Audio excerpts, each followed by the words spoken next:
أعوذ بالله من الشيطان الرجيم.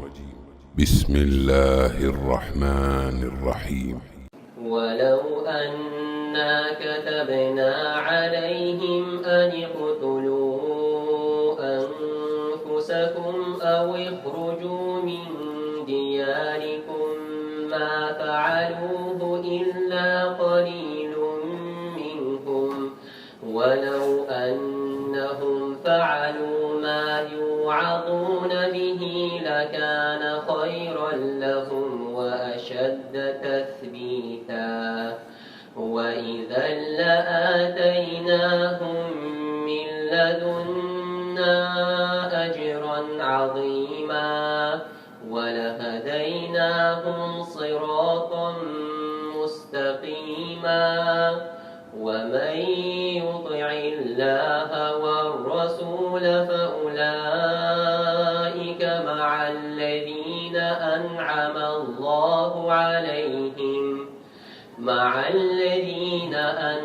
الله عليهم من النبيين والصديقين والشهداء والصالحين، وحسن أولئك رفيقا.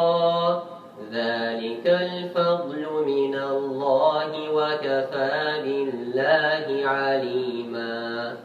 يا أيها الذين آمنوا خذوا حذركم فانفروا ثبات أو انفروا جميعا، وإن منكم لمن ليبطئن فإن أصابتكم مصيبة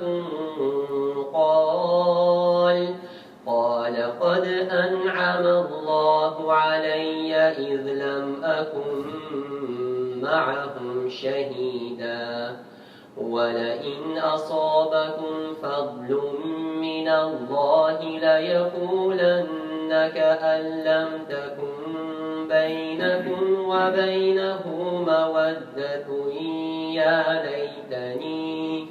يا ليتني كنت معهم فأفوز فوزا عظيما. فليقاتل في سبيل الله الذين يشرون الحياة الدنيا بالآخرة، ومن يقاتل في سبيل الله فيقتل أو يغلب فسوف نؤتيه أجرا عظيما. وما لكم لا تقاتلون في سبيل الله والمستضعفين من الرجال والنساء والولدان الذين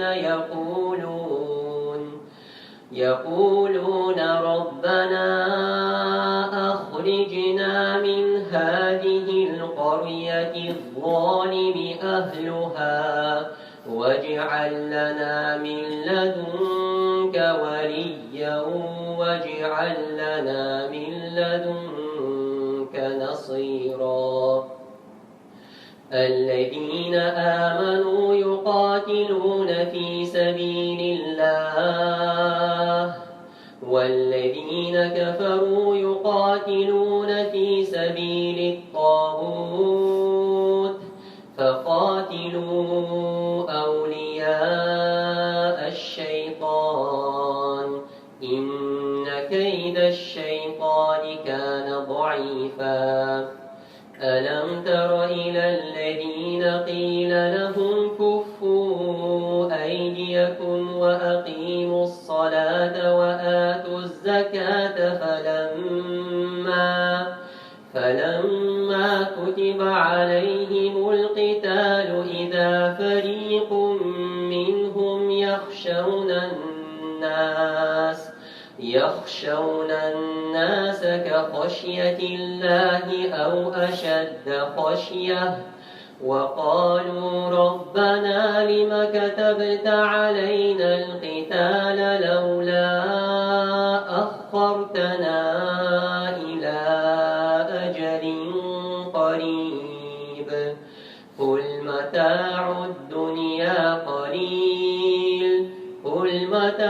الدنيا قليل والآخرة خير لمن اتقى ولا تظلمون فتيلا أينما تكونوا يدرككم الموت ولو كنتم في بروج مشيدة أينما تكونوا يدرككم الموت ولو كنتم في بروج مشيدة وإن تصبهم حسنة يقولوا هذه من عند الله وإن تصبهم سيئة يقولوا هذه من عندك قل كل من عند الله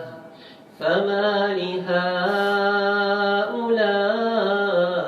القوم لا يكادون يفقهون حديثا ما أصابك من حسنة فمن الله وما أصابك من سيئة فمن نفسك وأرسلناك للناس رسولا وكفى بالله شهيدا الله أكبر